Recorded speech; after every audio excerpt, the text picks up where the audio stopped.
Hey all, 390 Wagon Master here. Wanted to do a quick video on a microphone that I got out this morning and I've been playing around on all day, and just kind of, you know, it's this stuff goes bad in my opinion if you don't play around with it, and what's the sense of owning it if you can't enjoy it. So this is going to be a quick video on the Turner M+3. This is a amplified mobile microphone. It's ceramic with speech processing built into it. Nice little push-to-talk thumb unit here. I think this is a really cool looking microphone. Some people used to call these I think the bar of soap mic or something like that. Like, what does it look like? Well, it looks like a bar of soap. Maybe Zest and Jergens or Dove or something. I don't know. But anyway, yeah, pretty neat microphone. This one's from the mid-70s, about 75, 76 era. And back then I was like 12 years old and 13 years old, and man, all of the big strapping mobiles in my town here in Salt Lake City that had these just sounded unbelievably awesome. I remember there was some dude that had a Royce sideband mobile and a Telco Hurricane 500 linear amplifier in his car, and with this on there, and he would just, man, that guy blew smoke.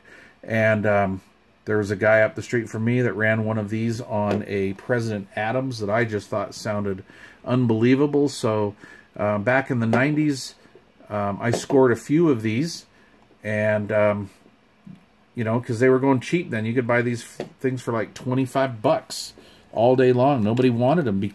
Oh yeah, why did these really fail? I mean, what was wrong with them? Let me tell you what was wrong with them. That is what's wrong with them. They used the Mallory, the Duracell Mallory 7-volt mercury battery. Right? Mercury battery right there. I'm sure you guys have seen these. This one's dead. I just checked it a few minutes ago. It's like, doesn't even have half a volt in it. But I honestly think this was the downfall of these microphones. Because, you know, back then this mic went for $55, right? And then the batteries were $5 or $6 back then. That's a lot of money, you know, for a battery. I think it was. Now I heard stories of people going through a battery every 6 months. I don't know. I call bull on that. I don't think so. I mean, I'm long-winded, and I've never honestly chowed through one of these batteries. So, you know, whatever. Maybe they were in vehicles and got stuck between the seat or something, you know. But I don't know. I love the sound of these. I love this little sound at the end when you unkey. It kind of sounds like a dispatcher. Listen to this. That's not a squelch or anything like that. That's just the straight up. Hello, radio 123, talking on a ceramic mic. At about halfway. That's usually a little higher than I run it. I usually run it just below half. Hello 123. It's a good sound. 4 AM and single sideband. Let's see if I can do high. Hello 123 123. We're a little overmodulated. Well, that'll drive anything. This thing's got so much power in it. It would drive a 23 channel AM Midland mobile, and that's saying something, guys. So anyway, we'll open it up here. So they had this cruddy little battery. I mean, I guess it was a good idea design-wise for the size, but I didn't really like the way they did the battery terminals. I have a few of these microphones. In fact, I even have the black +3B noise-canceling version of this, and I've had to take the battery out on one of those mics and take my screwdriver, dig in there, and just push that little tong up so it would kind of, you know, make contact with the battery a little bit better. Another tip, too, is don't store these microphones, or pretty much any microphone with the battery in it. Just don't do that. I've had it ruin these before. And, yeah, so, I don't know. I think that was kind of the design flaw in those. Other than that, they sounded awesome. I think they look really, really cool. They have a nice, long, heavy-duty, beefy, stretchy cord on it. In fact, it resembles the same cord. Look at that they have on their bass mics. So, yeah, that's pretty cool.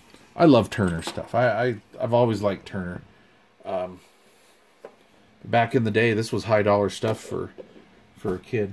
Okay, so I'll leave a link down below.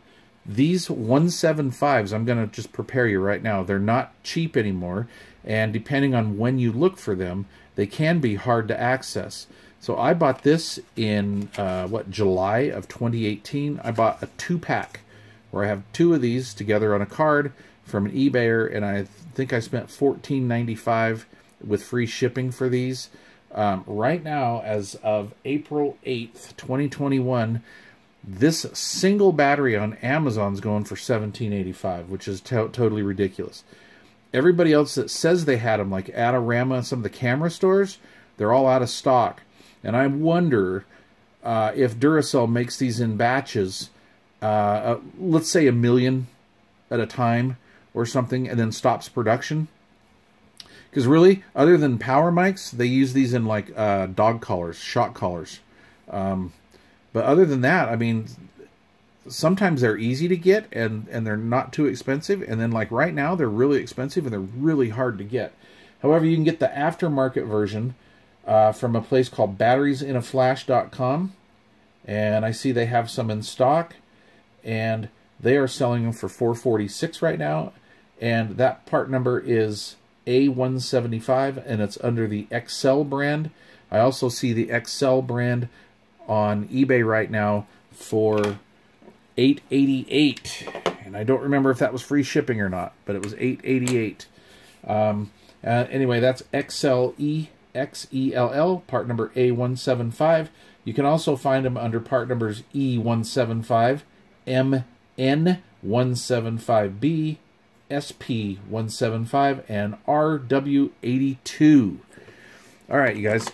Thanks for watching. I appreciate it. Appreciate you guys that have followed me over to this channel. I'm having a lot of fun with my CB radio channel. Doesn't seem like work anymore, so yay. Anyway, thanks a lot. I appreciate it. Y'all have yourself a super fine one. 390 Wagon Master, and I'm back under the porch.